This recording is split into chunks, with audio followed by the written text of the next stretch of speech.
The room shifted before he even understood why. It wasn't a sound. It wasn't a movement. It was something older and more instinctive than either, the specific change in atmosphere that happens when a person of real consequence enters a space, and the space rearranges itself around them without asking permission. Tara was pushing a mop across the marble floor of the Grand Volta Hotel's private ballroom when it happened. She had been invisible in this building for 3 years. Invisible the way men in gray uniforms are invisible, which is to say completely, which is to say by design. She had learned to use it. She had learned, in the particular school of people who are never watched, more than most people in this building would ever know. Then Dario Ferrante threw a glass at her. Not at her, precisely. In her direction. A gesture of contempt so casual, it wasn't even personal, the way you swat at something that shouldn't be in your space. The glass shattered 2 feet from Tara's cart. Whiskey spread across the floor she had just cleaned. The room went still. And at a table near the north wall, a man named Enzo Valetti set down his drink, stood up, and crossed the room in 8 strides. CEO Marco Sana, seated at the head table, did not move. He watched Valetti walk. He watched Ferrante's face change. And for the first time in 20 years of running one of the most powerful firms in the city, Marco Sana felt the specific, terrible sensation of being the least dangerous person in a room he owned. He froze. What happened next would take months to fully unfold, and it would begin with a janitor, a broken glass, and a silence that nobody in that room would ever fully explain. If you already know this doesn't end well for Ferrante, drop a heart in the comments right now. And hit subscribe. This channel exists for stories exactly like this one. The Grand Volta Hotel sat on the western edge of the financial district like a man who had been rich for so long he had forgotten what it felt like to want anything. 43 floors, 11 conference suites, a rooftop bar that charged prices designed not to be questioned, and a ballroom on the 2nd floor that hosted, on the last Friday of every month, a gathering that did not appear in any calendar and was not referred to by name. You were either on the list or you were not. If you had to ask, you were not. Tara Covas had been cleaning the ballroom for 3 years. She arrived at 8 in the evening with a cart that smelled of eucalyptus and steel polish and moved through the space the way she moved through every space in this building, quietly, completely, and with an attention so thorough it had stopped looking like attention and had started looking like the absence of it. She was 44 years old. She had dark hair going silver at the temples, hands roughened by decades of work that the people in this room would never do, and eyes that had learned, over a long and instructive life, to receive information without any visible reaction to it. This was not a natural quality. It was a developed one. It had cost her things to develop it. She considered the cost reasonable. She had studied the people who moved through this ballroom the way a cartographer studies terrain, not for pleasure, but for use. She had catalogued their names, their associations, their patterns of movement and conversation, the specific ways they arranged themselves in a room relative to other people, who stood close to whom, who deferred, who performed deference while actually doing something else entirely. She had 3 years of observations filed in a memory that had been trained, by long practice and harder necessity, to retain almost everything. She knew, for instance, that Dario Ferrante arrived to these gatherings between 8:40 and 9, always from the east entrance, always with 2 associates who stood 6 feet behind him at all times and never spoke unless directly addressed. She knew that Ferrante drank whiskey, single malt, that he talked loudly when he was comfortable and very quietly when she was not, and that comfort for a man like Ferrante was a permanent performance rather than a genuine state. She knew that CEO Marco Sana arrived later, usually after 9:30, and that the room reorganized itself around his arrival with the specific, choreographed naturalness of people who had been doing it for years. Sana was 61, the 2nd-generation head of a financial services group that had been built by his father with the patience of someone who understood that lasting power was quiet power, and had been expanded by the son with the impatience of someone who had inherited the power without fully inheriting the patience. Sana and Ferrante had a relationship that Tara had spent 6 months mapping. It was not friendship. It was the more durable thing. Mutual utility, expressed as cordiality and undergirded by the specific mutual awareness that either of them could damage the other if they chose to. They had chosen for the decade She had been tracking their intersection, not to. Tara had reason to believe that the decade of restraint was ending. She was at the far end of the ballroom, the end that curved toward the private anteroom, when she heard the sound of a glass being thrown. She did not flinch at the sound. She turned with the measured unhurriedness of someone who has decided, long ago, what kind of person she is in a crisis, and she watched the whiskey spread across the marble floor she had just finished cleaning, and she looked at the man who had thrown it. Dario Ferrante was looking at his phone. She had already moved on. Tara was not a person to him. The glass, the mess, the woman who would have to clean it again, none of it had registered as consequential enough to hold his attention for more than the moment it took to make the gesture. Tara looked at the floor. Then she looked at the table near the north wall where a man she had filed, in her private ledger, as the most carefully controlled person in this room was setting down his drink and standing up. Enzo Valetti moved across the ballroom floor with 8 strides and the specific economy of someone for whom movement was never incidental. He stopped in front of Ferrante. He said something. Tara was too far to hear it, but she watched Ferrante's face go through its sequence of expressions with the attention of someone who has studied many faces under pressure. Irritation first, then the particular micro-recalibration of someone realizing they have misjudged the room, then the thing that was not quite fear, but was close enough to matter. Ferrante ended his phone call. He reached into his pocket. He placed folded notes on the edge of Tara's cart without looking at her. Then Valetti turned and looked directly at Tara. In 3 years of working in this building, no one had looked at Tara. They looked at the cart, the mop, the uniform, not the person inside it. Valetti looked at the person inside it. Tara looked back. She kept her face neutral, the way she kept everything neutral, but something in her registered the moment with a precision that went beyond her usual cataloging. She filed it differently. She filed it as significant. Unknown direction. Proceed with care. At the east entrance, Marco Sana had watched the entire exchange from the moment Ferrante's arm moved. He had not stood up. He had not crossed the room. He sat at the head of his table with a glass of water untouched in front of him and watched a woman he had never required himself to see walk across his ballroom and do the thing that Valetti had done, and he understood, in the instinctive, visceral way that certain truths arrive, that the room had shifted around him without his permission. He froze. He would spend the next 72 hours trying to understand why. Like this video if you felt the shift in that room. And tell me in the comments, who do you think Tara really is? Best theory gets pinned. Her name was Tara Covas. That part was true.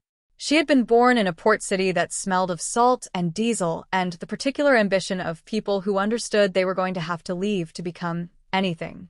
She had left at 19, come back at 27 a different person, and left again permanently at 31, carrying nothing that connected her to what she had been in between. She had studied law for 2 years before something happened that redirected everything. She did not discuss what that something was. It lived in the section of her personal archive that was stored in the body rather than the mind, the kind of knowledge that doesn't require retrieval because it never stops being present. What she had become, in the years after the redirection, was a person who gathered information in the places where no one thought to protect it. Not a spy in any formal or dramatic sense. No agency, no handler, no mission with a file number. Something more practical and more private than that. She had clients of a kind. She had a specific and remunerative skill. She gathered what people needed to know from the spaces where powerful people forgot to be careful because powerful people only remembered to be careful around other powerful people, and a woman with a mop was not, in their calculation, a person at all. This calculation was, professionally speaking, the foundation of everything she did. The file she had been building for 3 years on the Volta's second floor was not a document.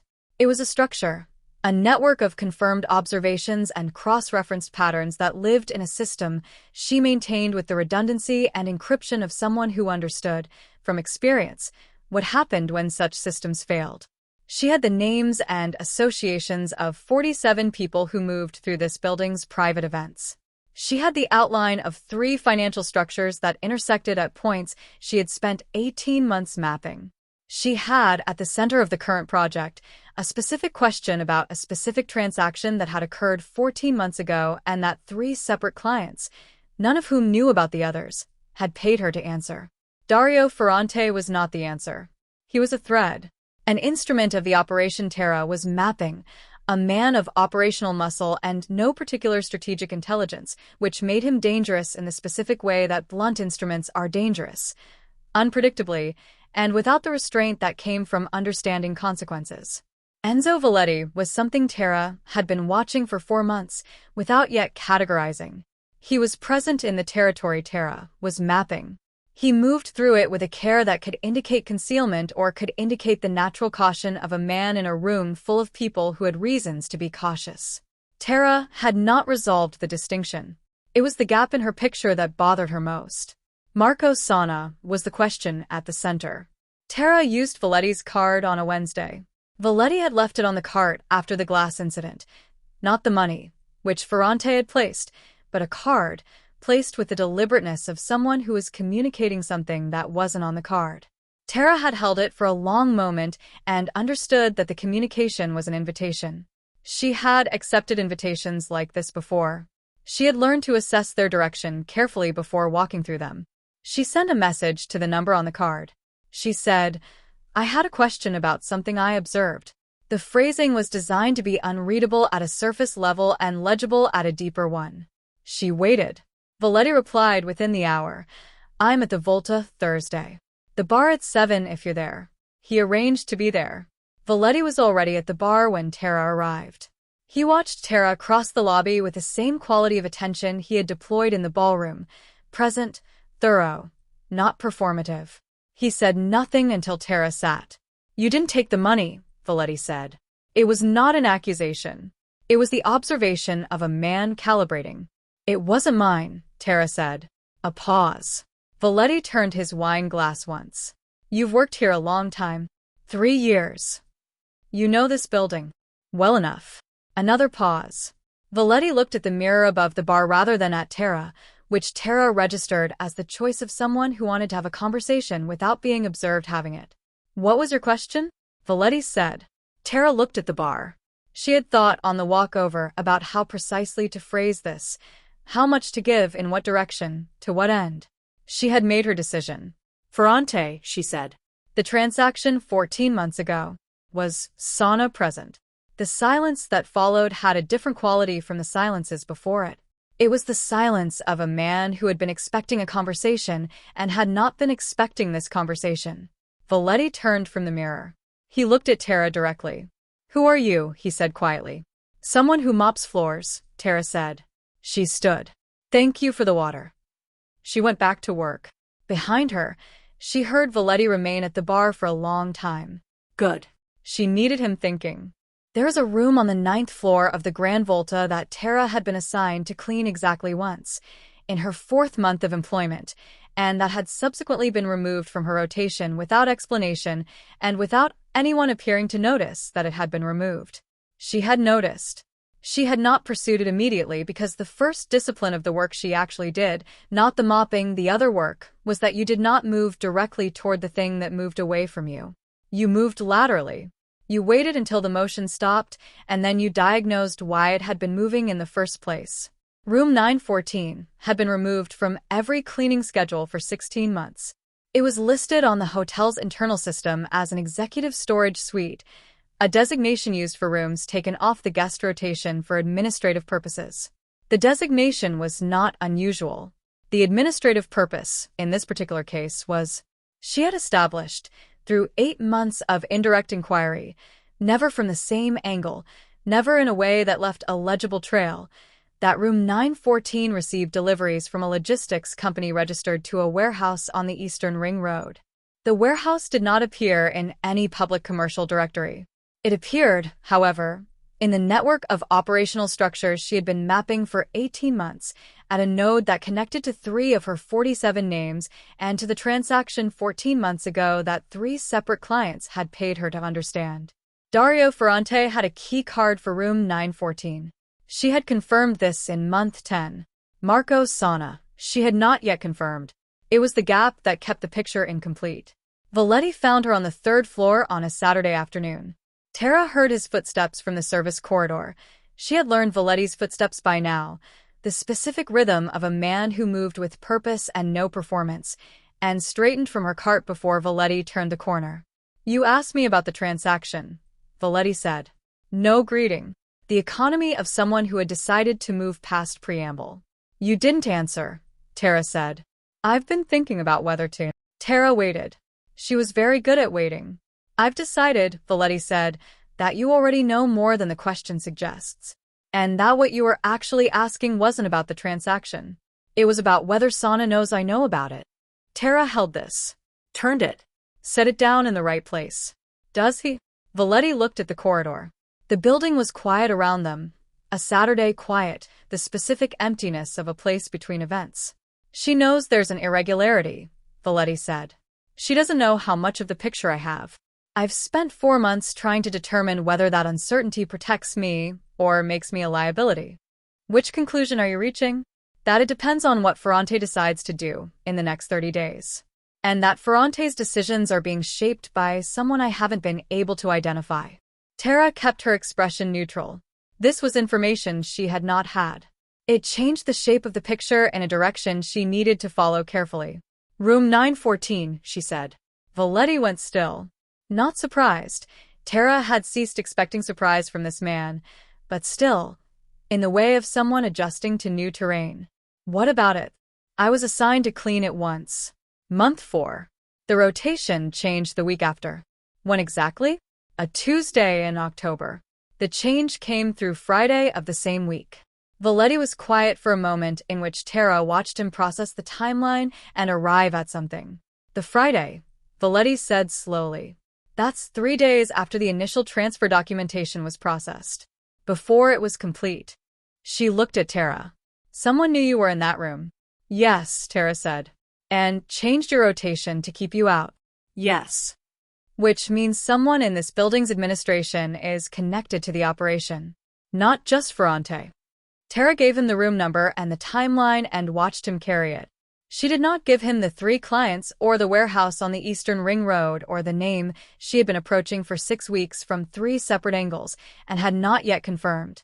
You gave people what moved them in the direction you needed and held back what you needed to hold until the moment it would do the most work. "I need to show you something," Valetti said. "Not here.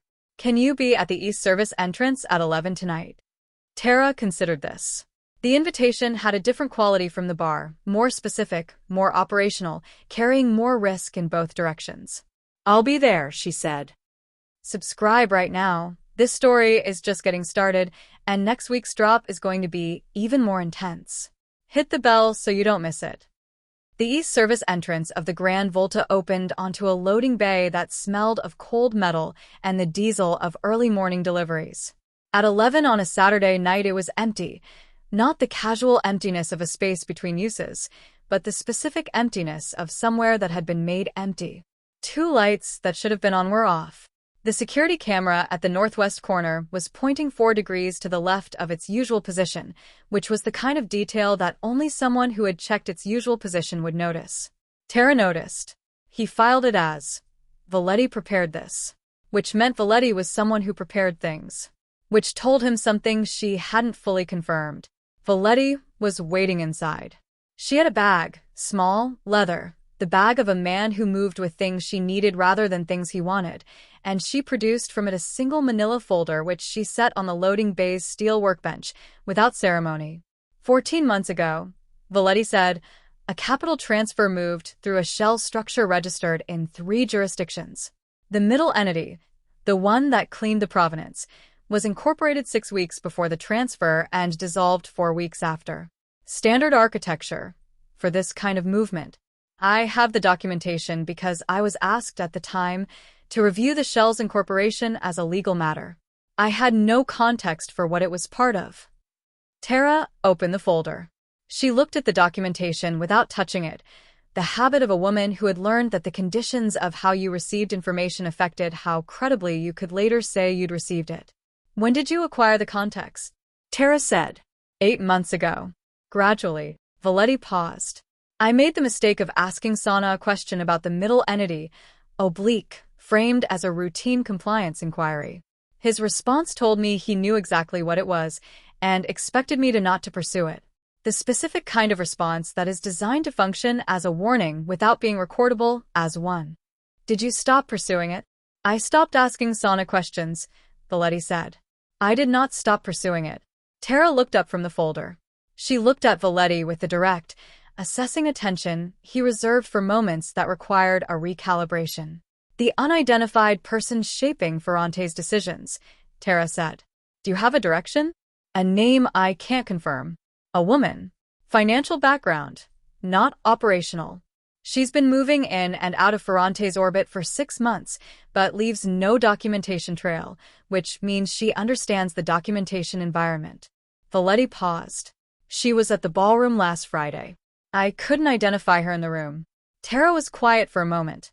She had a woman in her own files who matched this description, had had her for 3 months, confirmed her financial background, been unable to place her in a physical context because she moved through the operational territory without using the usual access points.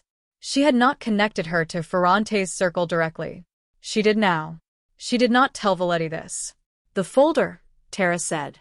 You're giving this to me, or showing it to me? Showing it, Valetti said. For now. I need to understand what you're going to do with what you know before I decide what position I'm taking. That's a reasonable position. Who are your clients? Valetti said. Not aggressively, the question of a man performing due diligence on a decision. People who need answers that can't be obtained through standard channels, Tara said. I don't disclose identities. That's the foundation of how the work functions. And when you have the answer your clients need, what happens to Sana? Tara considered this. It was the honest version of the question, which meant it deserved the honest version of the answer. That depends on what the answer is, she said, and on what my clients choose to do with it. Valetti was quiet for a long moment. She looked at the folder on the workbench. Then she looked at Tara with the expression of a man who has run out of reasons not to make a decision she has been approaching for months. All right, she said. What do you need from me? Access to the 9th floor, Tara said. On a night when Ferrante is in the building. Valetti looked at her. That's not nothing you're asking for. I know, Tara said. That's why I'm asking you. Marco Sana had been performing confidence for so long that she had partially forgotten it was a performance. This is the particular risk of sustained success. The gap between the performed self and the actual self narrows gradually, over years, until the person inhabiting the performance begins to mistake its stability for authenticity. The ballroom incident had widened the gap. Suddenly, publicly, in front of 40 people who had been watching Marco Sana perform his version of herself for a decade and had, in that moment, seen the performance hesitate. A hesitation is not a collapse, but it is the first thing that collapses into one. She called Ferrante on Sunday morning. The conversation was brief. Ferrante was the kind of man who interpreted brevity as strength, which was one of the reasons she was useful, and one of the reasons she was dangerous. Sana told him the display in the ballroom had been unnecessary. Ferrante told him Valetti had overstepped. Sana told him to leave Valetti alone until further notice. Ferrante said nothing for 4 seconds, which was the silence of a man calculating whether the instruction was an order or a suggestion. He decided it was an order. She did not intend to follow it. Sana spent Monday in a sequence of meetings she moved through with the automated competence of someone whose body knows how to perform the work even when the mind is elsewhere. The mind was on Valetti, on the 8 strides across the ballroom, on the particular quality of authority in those 8 strides, not the performed authority of a man with resources, but something older and less decorative. The authority of a woman who had decided what she was and was simply acting accordingly. Sana had not felt that quality in herself in years. She was not certain she had ever felt it in the form Valetti had displayed it. His own authority had always been inherited first, constructed second, performed third. It was real. She had not doubted its reality in 20 years of exercising it. But watching Valetti cross that floor, she understood, with the unwelcome clarity of a genuine perception, that there was a kind of authority that was not inherited or constructed or performed, that existed prior to all 3. She had it assessed, quietly, through channels that were designed for this kind of assessment, channels that existed precisely because men like Sana needed to understand with precision what they were dealing with before they decided how to deal with it. What came back on Thursday of that week was not what she had expected. Enzo Valetti had no criminal record, no known affiliations, a clean professional history across 2 decades of corporate law and private advisory work. The kind of profile that, in Sana's experience, was either genuine or the most expensive kind of fabrication, and the most expensive kind of fabrication was itself a form of information. What the assessment did surface was a pattern. Valetti moved through the same operational territory as the network Sana had spent 6 years constructing, not as a participant, as far as the assessment could determine, but as something more unsettling. As an observer. As someone who had been watching the territory from its edges with a consistency and a thoroughness that suggested purpose. Sana sat with this for an afternoon. Then she made a call, not to Ferrante, not to his lawyers, to a woman whose name did not appear in any of his official contacts and who operated, in his network, as the person you called when the situation had moved past what the people in your official contacts could handle. Her name was Giada Marchetti. She was 40, financially trained, completely invisible in the specific way that made her professionally indispensable to people like Sana, and she said, when she described the situation, the man who cleaned Ferrante's mess. I know who she is. And you have a problem that's considerably larger than Enzo Valetti. Sana said, tell me. Not on the phone, Giada said. And not in your office. There are 3 listening positions in your building that you don't know about. I suggest the park on Corso Manzoni. Tomorrow morning. Come alone. She came alone. She told him what she knew. She did not freeze this time. But it was a near thing. Who is Giada? Comment your theory and share this video, because the person you share it with is going to lose sleep over this story, just like you did. The 3 clients who had hired Tara to find the same answer did not know about each other. This was standard. Confidentiality was not a courtesy he offered. It was the structural foundation of everything he did, as essential as the invisibility he maintained and the memory she had trained. The first was a regulatory compliance officer at a European financial institution who had identified anomalies in a cross-border transaction flow that matched the architecture of the 14-month-old transfer Tara was investigating. She had come to him through a referral chain so long it had no traceable beginning. She needed to know the identity of the beneficial owner of the middle entity, the shell that had claimed the provenance. She needed it in a form that would hold up to scrutiny without revealing how it had been obtained. The second was a journalist, specifically a financial journalist who had been building a story about the movement of criminal capital through legitimate financial infrastructure for 3 years and had arrived, from a completely different direction, at the same nexus.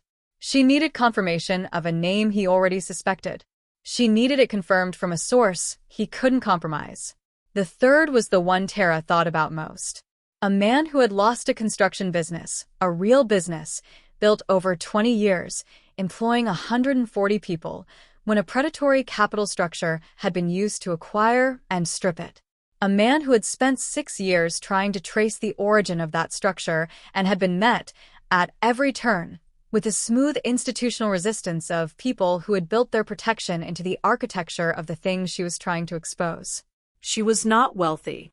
She had paid Tara in installments that Tara had accepted without comment because some clients you take for reasons that have nothing to do with the fee, and this was one of them.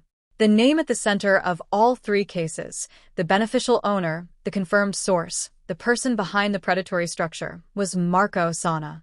Not directly. Not in any way that left a line you could draw with a ruler. That was the architecture. The structure had been designed by someone who understood that the best protection was not concealment, but distance, layers of entity, jurisdiction, and deniable association that made the line from action to actor long enough to be legally survivable. But Tara had been drawing the line for 3 years from a position of absolute invisibility, and the line was now drawn. She had the incorporation documents of the middle entity, obtained through a public records request in a jurisdiction that most people forgot had such requests. She had the identity of the signatory, a lawyer in a small firm with no public profile who had signed on behalf of a beneficial owner described only by a numbered identifier. She had, obtained by a method he would not disclose, the document that linked the numbered identifier to a name. She had, in the last 48 hours, received from Valetti the transfer documentation that completed the chain. The picture was complete. It had a center. The center was sauna. He also had something she had not had 3 days ago, the knowledge that Sana knew she was being watched. That Giada Marchetti, the woman she had been approaching from 3 angles, had surfaced inside Sana's circle and was being used to assess the threat, which meant the window in which the information could be moved safely was shrinking. She made a phone call from a bench in the Corso Monzoni Park, the same park where, he would later learn, Sana had been sitting with Marchetti that same morning, 400 meters away. She called her second client. The journalist. She said, 48 hours. I need you in position to move on the story the moment I give you confirmation. The journalist said, I've been in position for a year. Good, Tara said. Then get ready. She hung up. She looked at the park around her. The ordinary Wednesday morning of a city that did not know what was moving through it. He thought about the third client, the woman with the construction business, the 140 people, the 20 years. She was going to have an answer. Finally, after 6 years of nothing, she was going to have the answer. Tara stood up from the bench and walked back toward the Grand Volta. She had a floor to mop, and a window of 48 hours to use it for something considerably more significant. The 9th floor of the Grand Volta on a Thursday evening had a specific quality of quiet that Tara had studied from the outside for 16 months, and now, with Valetti's key card in the inside pocket of her uniform jacket, was about to study from the inside. Valetti had arranged the access with the precision of a woman who had been planning for contingencies for months and had simply needed a reason to deploy one. She had a legitimate basis for being on the 9th floor, a file storage arrangement that had been in place for 2 years, and she had used that basis to request a temporary access window from the hotel administration, framed as a documentation review. The request had been processed by a member of the administration staff who was not connected to Ferrante's network. Valetti had established this before making the request. Tara did not ask how she had established it. She took the service lift to 9 at 8:47, 13 minutes before Ferrante's usual arrival time in the building. She moved down the corridor with a cart, her actual equipment, her actual uniform, because the most effective cover was always the actual thing. The cart smelled of eucalyptus and steel polish. It was a Thursday. She was doing his job. Room 914 was at the end of the east corridor, past 3 occupied executive suites and a linen storage room. The door was unremarkable.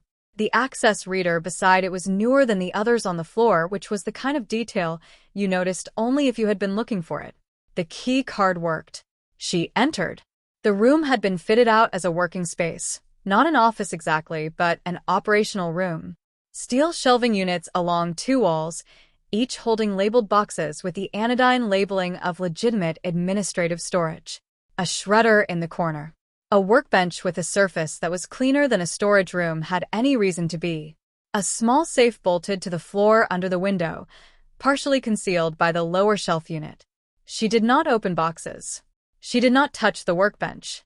He photographed the room with the small device he carried in the cleaning kit, not a phone, something smaller, something that left no wireless signature, with the systematic thoroughness of a man who understood that what the room was telling him was not in its contents, but in its structure. It told him 3 things. First, the shelving and labeling system matched, in its organizational logic, the documentation architecture of the shell entity she had been mapping. Someone with financial training had organized this space. Not Ferrante, whose operational instincts ran to blunter methods. Second, the workbench surface had a residue pattern consistent with document handling at volume. This room was not just storage. It was a processing point. Third, on the inside of the door, barely visible under the hinge housing, was a mark, small, deliberate, the kind of marking a person made when they needed to know a space had been entered without leaving a visible indicator. She had used the same technique in the same position. He recognized its purpose. Someone else had been in this room recently and had wanted to know if anyone came after them. The mark meant this room was being watched from inside as well as outside.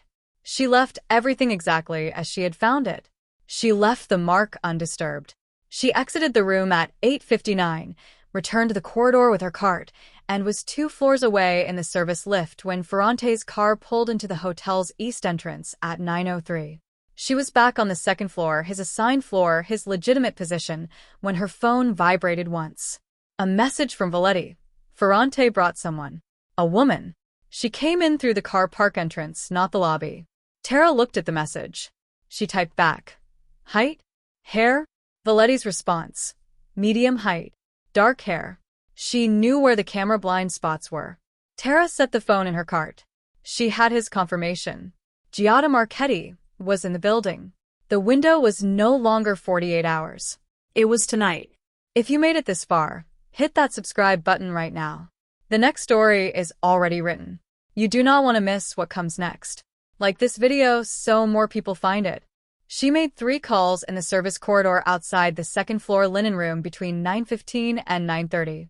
They were short, precise, and each one set in motion a process that had been engineered in advance and needed only the instruction to begin. The first call was to her second client, the journalist. She gave him the confirmation she needed and the document reference that would allow the story to run. She said, "You have 6 hours. After that, the access window closes and the architecture changes." The journalist said, "I understand." She did. She had been waiting 3 years, and people who wait 3 years understand what 6 hours means. The second call was to a regulatory officer at a financial authority who had, 18 months ago, received an anonymous preliminary submission that outlined the architecture of the transaction network without naming its beneficial owner. The submission had been structured to remain active, a legal mechanism that meant the authority had an open file that could be advanced with a single confirming document. Tara gave him the document reference and told him the confirming material would be delivered to the authority's secure receiving system before midnight. The officer, whose name Tara knew and whose number she had memorized, said, "Understood. The file advances at first business tomorrow." The third call was to the third client, the man with the construction business and the 140 people and the 20 years. She answered on the first ring, which meant she had been waiting, probably for days, probably without knowing exactly what she was waiting for, but waiting in the specific way of someone who has learned that persistence is the only available strategy and has been persistent for so long it has become the texture of her life. Tara said, "I have the answer. It's Sana. I have the full documentation chain, and it's going to 3 separate authorities and a major publication before midnight. You will have a name by morning." A silence on the line. Not the silence of information being processed, the silence of 6 years of nothing finally becoming something. "Will it be enough?" the man said. "It will be enough," Tara said. "I don't give answers that aren't enough." She hung up. She stood in the service corridor for a moment, just a moment, the length of one full breath, and then he went back to work. She was mopping the second floor east corridor at 10:15 when the first thing happened. It was small. A man he recognized as one of Ferrante's 2 associates emerged from the elevator bank and walked with deliberate speed toward the exit, phone pressed to his ear. She did not look at Tara. She was gone in 30 seconds. Something, somewhere, had moved. At 10:40, Valetti appeared at the end of the corridor.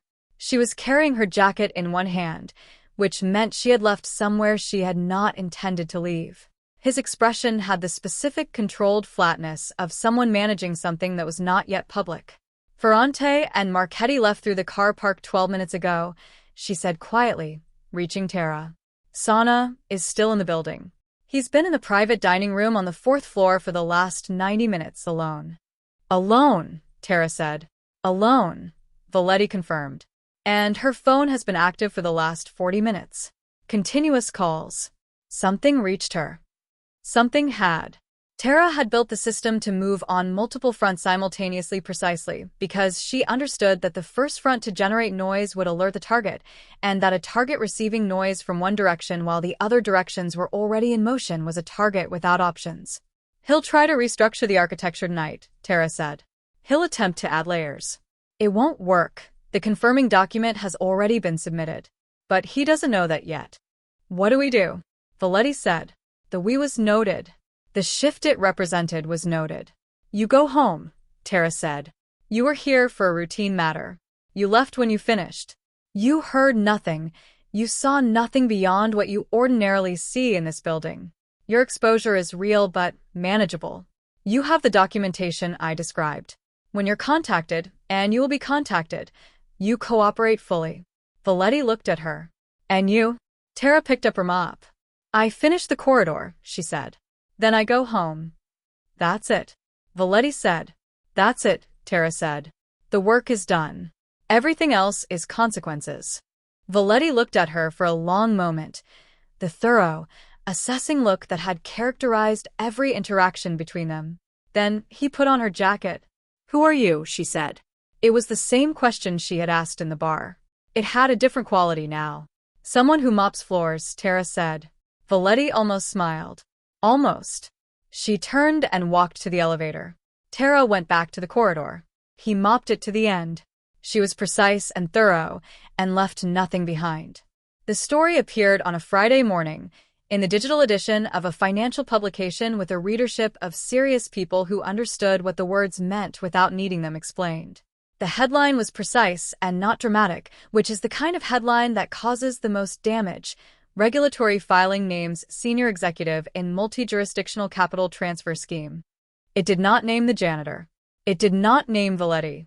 It had no occasion to. It named Sauna. It named the shell entity.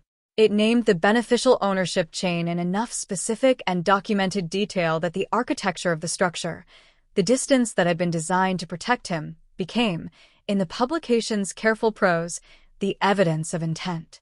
By 9 a.m, 3 regulatory bodies had issued holding statements.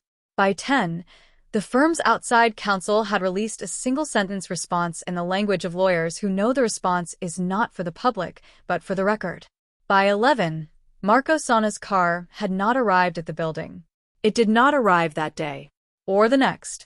The freeze happened in stages, the way these things happen, not the dramatic single moment of a story, but the accumulating pressure of institutional machinery engaging with something it had been given enough to engage with. The financial authority advanced its open file. A second authority opened a new one. A third requested documents. The firm's board convened an emergency session and appointed an independent committee, which was the specific action of a board that had decided, with the elegant self-protective logic of institutions under pressure, to place distance between themselves and the thing that was currently moving through their building's history. Dario Ferrante was not charged. She was questioned. She gave the specific kind of answers that told the questioners everything while confirming nothing, which was a technique she had refined over 20 years, and which had the effect of making him a witness rather than a subject, which was, in the specific context, the most valuable position available to her. Giada Marchetti disappeared.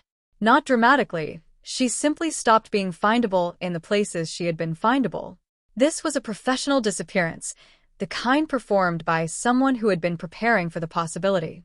Tara had anticipated it. She had not needed her to stay. The third client, the woman with the construction business, the 140 people, the 20 years, received a legal letter 3 weeks after the story broke from a newly retained law firm, indicating that a challenge to the original acquisition structure was now viable in light of the newly surfaced documentation. She called Tara from a number Tara had given him for exactly this eventuality and said 2 words. Thank you. Tara said, get a good lawyer. Then she said, you're going to be all right. She meant both things. Enzo Valetti was contacted, as predicted, by 2 separate investigative bodies in the month following the publication. He cooperated fully, as instructed. His own position was scrutinized and cleared. She was, by the end of the process, the closest thing the investigation had to an internal witness, a woman who had seen something, reported it through the available channels, and been correct about what she had seen. She sent Tara a message 3 months later. A single line, I asked about you. Everywhere I could think to ask. Nobody knows who you are. Tara read it. He thought about the question for a moment. The same question, the 3rd time it had been asked, by a woman who had now earned a more considered answer. She typed back. That's the point. Then, stay visible. You're good at it. She didn't hear from Valetti again. She didn't expect to. She continued working at the Grand Volta for another 6 weeks, finishing the specific mapping project she had begun 3 years earlier, not because the central question required it, but because there were secondary structures in the network that deserved the same careful documentation, and because she had started the work and he finished what he started. She handed in her notice on a Tuesday. She gave 4 weeks, which was more than required. She trained the young man who replaced him, Gianluca, 22, observant in the specific way that suggested she understood more than she said, with a thoroughness he brought to everything, because a job done carelessly was a job done again, and she had no interest in doing anything twice. His last shift was a Friday. The ballroom, as it happened. The last Friday of the month. The gathering was tonight, and she was there before it started, cleaning the floor in the specific, methodical pattern she had developed over 3 years. The room was empty. The tables were set. The bottles were arranged behind the East Bar with the precision of people preparing a performance for an audience that expected everything in its place. He mopped the floor to the far end, the end that curved toward the private anteroom. She stood for a moment, looking at the space.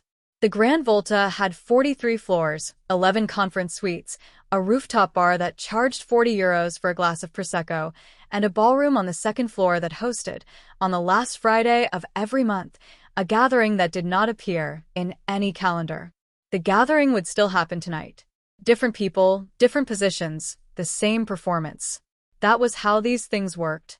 You could remove a node from a network, and the network rearranged itself. You could document a structure and expose it, and another structure would form. The work was not the elimination of the thing. The work was the documentation, the accounting, the ensuring that the thing had a record, that it was not invisible. She had made it visible. That was enough. That was, in her experience, everything.